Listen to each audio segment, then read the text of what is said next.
asesho ezinye izinto ayidingi ukuthi sibhala ku Facebook. Khona no. Ezinye izinto hamba nje khona ngqo ulaunch i-complaint. Nami ngenza kanjalo. Noma ngingakayitholi impendulo manje, but I will do everything and anything. Ukuthi ngithole i-closure ukuthi kwenzakalani ngekhehla.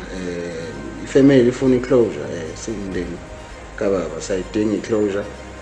So sazoyihamba nemigudu efanele until sibone ukuthi iphetha kanjani.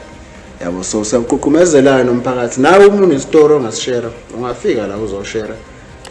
Mina engibhilivela ukuthi inamba inamandla kunokuthi wena mawuwedwa, yabo. Masingakhala siba u3 4 5 cabantu ushintsho lingaba khona ngoba phela kusazoya nezingane zethu lapha into esenzayo thina ezinye izinto ngisho ngabe ukuthi isiza thina manje.